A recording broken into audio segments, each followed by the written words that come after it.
Just before I let you go, you mentioned Temple No there, and the last time you and I were on, you were talking about the depopulation in the West, in the White Atlantic Way, and it got a lot of reaction, a lot of positive messages. So some of them I'll read out to you. Pat speaks the truth.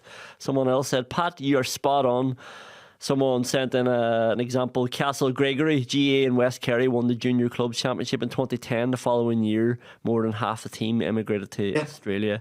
Somebody did push back, say the scenery won't feed or clothe you if you move out there. Somebody else said, so what, the world is changing. Young people aren't playing GAA as much and people are less religious. Get over it, is what somebody wrote back. And then somebody else said, but I thought working from home is going to fix that problem and people moving back to the West. Have you found that? It's very interesting because it's something that I'm very, very passionate about. And like the gas part about it, see, rural Ireland isn't a priority of the government. When it comes to elections, it's not an election issue. To be perfectly honest, the only time the spotlight falls on rural Ireland is for these 3 days. Today, tomorrow, and Thursday, when the National Ploughing Championships are on, the spotlight falls on rural Ireland for those 3 days of the Ploughing Championship. Like, you will be run over by politicians from who will show face at the Ploughing Championship. They'll be getting their photographs taken alongside the horses and the tractors ploughing because it's a big vote getter. I mean, you look at the video that Jim Gavin released. What's the first video he produces? One walking out of a farm gate. Okay, the white trousers was a fashion faux pas because there's no farmer I've ever seen wears a white trousers out walking. Or leaves the gate open, Pat. He left the gate open. And he left the gate open. So, like, for a start, right, that thing about get over it, young people aren't playing GAA. Young people aren't playing anything in a lot of these areas because there's no young people there. There's no people there. And why I raised it the last day, because the reason we talked about it the last day was that because the last time Kerry and Donegal played in an All-Ireland final, 2014, was the year that the Wild Atlantic Way was, which was a brilliant initiative. But the point I'm trying to say, that I was trying to make, is if you drive along the Wild Atlantic Way, you pass through a lot of villages, towns, and countryside. But in a lot of cases, there's no one there. There's no one living. It's depopulated, and it was like, okay, about 40% of the population now live in rural Ireland, and there's a worrying trend that the government have ignored for years, is that the population is moving to the east, right? We know that, but do we stand back and say, right, the population is moving east and we let rural Ireland die? And I just think landscapes must be living, breathing. Landscapes must have people. And like, I see some of the initiatives that are like, I remember, I actually, when I know we talked something about it, and I looked at I Googled in about Rural Ireland plan last night, and it said, submissions for a plan. There's a new action plan for Rural Ireland going to be launched shortly. And they were taking submissions all year long. And we're brilliant in this country. Jesus, we're brilliant at compiling plans. The 10-year action plan, the 20-year action plan, and there's great aspirational things. But, like, plans need action. They don't have any action. I was part of CEDRA, and in 2012, 13 years ago, I chaired a body called CEDRA, which came up with an action plan for rural Ireland, right?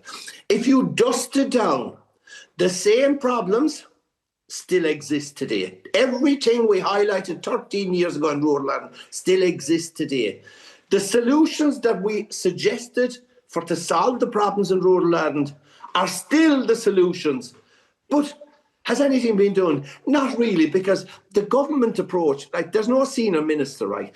And when there was a senior minister, the budget was minuscule.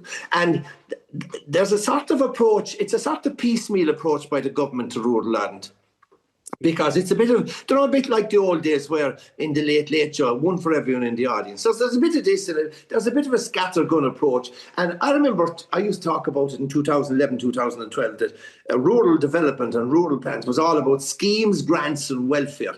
And it's still schemes, grants. There's a scheme being launched. There's a grant here. There's a little grant there. There's a little grant there. But But there's nothing happening. There's no long-term, there's no joined-up thinking. And one of the reasons why there's no joined-up thinking, there's several reasons. One, like I said, it's not a government priority. That's number one. It's not the priority of even the politicians. But I look at it and I say, there's no one pulling together, because if you look at rural Ireland, there's thousands of quangos, there's thousands of bodies in rural Ireland. Most of them are operating, and it's all duplication, whatever like that. They're operating in parallel universes. They're not working together. There's no joined up thinking. But an awful lot of them they're nice little quangos. There's a couple of people employed. Somebody making a few bob here and there, and everyone is happy. And as long as your man, this little group is kept happy here with grants, and that little group over there, and your man still has the cushy job. And I look at the problems and I say, the GAA club, and this is the point, and it's not, I mentioned GAA because the GAA is the canary in the coal mine. The GAA is the barometer for rural Ireland, and you don't need any. I'm fed up. I swear to God, the county boards and at national level, at county level, at provincial level. There's always another demographic study. And suddenly, after 2 years, the study reveals that the young population, is going to disappear. I could tell you that now. You don't need a demographic study. You just look at the GAA clubs. Look at the GAA clubs, particularly around the west, the Wild Atlantic Way, that peripheral region. You look at the GAA clubs where they're struggling to field the senior team, where there's loads of amalgamations to get 13 fellas, and they're the areas. So you take South Kerry. There's 8 clubs. There was 10 senior clubs in South Kerry, the Ibra Peninsula. There's now 8 clubs in South Kerry.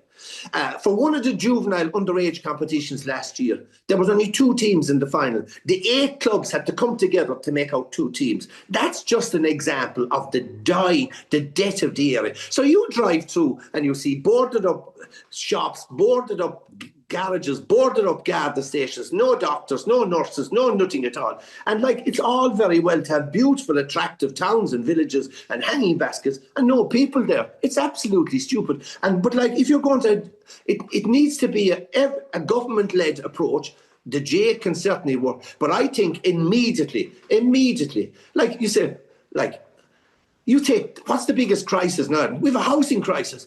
Christ almighty. You could drive through every town and village in rural Ireland and half the shops and houses are boarded up. It wouldn't take much to get them back. You drive through rural Ireland and there's nothing but abandoned farmhouses, abandoned houses. With a bit of imagination, not a huge amount of money, you could get people living in this. You could get rural Ireland rejuvenated. You could get people moving back into rural Ireland. I mean, during the COVID, the young people came home for a year or two, and people say, suddenly when they discovered hey, presto, the broadband actually works in rural Ireland. They discovered there's a better quality of life. A lot of people that came realise, there's no traffic jams.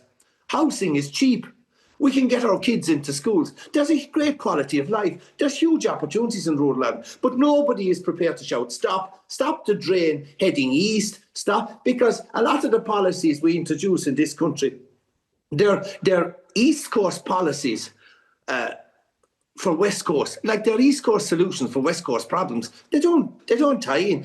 So what should be done immediately? We should be targeting areas like where these GAA clubs are struggling, because they're the areas that are struggling. Targeting these areas of depopulation, young people leaving, no employment, targeting these areas and focus on them.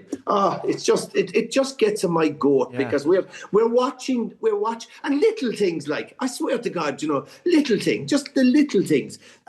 I know the quangos, they're only operating, they're all minding their own patch. I remember the farmers, the first thing, rural Ireland farming, and farming is very important. But the thing you must realise is this, the vast majority of rural Ireland don't live in farms anymore. They live outside the farm gate. So because you say, we must start out the farmers. Now, the small farmer in Ireland is being absolutely decimated and destroyed. He's getting no help. The big farmers are getting bigger, the small farmers are being destroyed. But a little thing say, planning.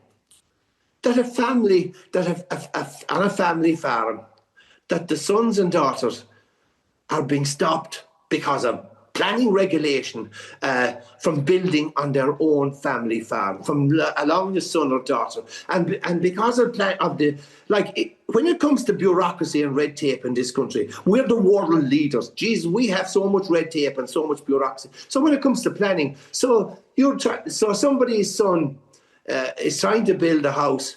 And he's building a house to live in on his family farm. He's going to rear a family. The kids are going to go to school. That family might keep the local school open. It might keep the shops open. Whatever. And then, hold him out. Somebody 200 miles in the other end of the country puts in an objection. Doesn't even know the area. And because of that, planning is halted. There's a 2 or 3 year delay and planning refused. It's just crazy. We have to sort out planning until such time as we realise all together, working together, every government, every political party in this country, every county council in this country, every quango in this, that we have to work together and we have to share a common vision and a common plan. So now there's going to be a new action plan in a couple of years' time. Jesus, it's just frustrating. And I told you this before. There's a plan inside in Croke. Yeah, what is that? You said it was you presented the Croke Park. There was 10 jobs for a GAA club. What was that? It was a very ingenious little simple plan where you identified the opportunities you identified diaspora, you identified job creation opportunities, the challenges, the whole shebang, and the aim was within the GAA catchment area that you could create 10 jobs. Now, 10 jobs could mean 4 families, could save a school, could save a shop, whatever like that.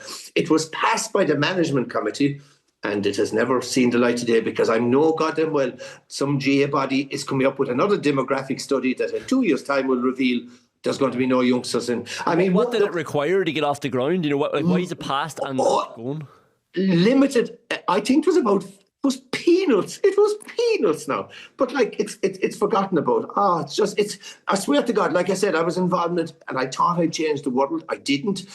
It was the most soul destroying because everywhere you went, instead of a door being opened, instead of using a stone as a stepping stone to something, it was a stone being used as a block. Everything was a blockage. Everything was quangos. Everything was looking after their own self-interest. No, you keep using that voice of yours, Pat, because the only thing that gets you as passionate as Kerry football is rural Ireland. So it's great to listen to. Thank you very much. Well, actually, sorry, Colm O'Rourke did it, just a quick thing. And we're talking about the movement of population from the west to the east. And he was talking about taking a line of GAA clubs from along the east coast, from Belfast down to Wexford. And 250 GAA clubs along that eastern seaboard have 75% of the playing population of Ireland. Wow. 200.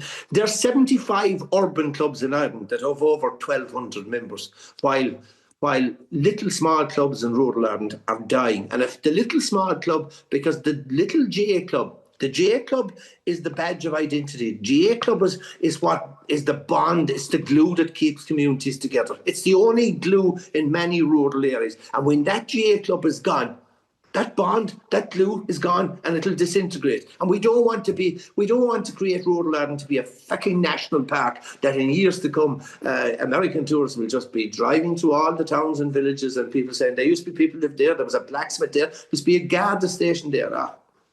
Anyway. Pat Spillane, thank you very much. A pleasure, Colin.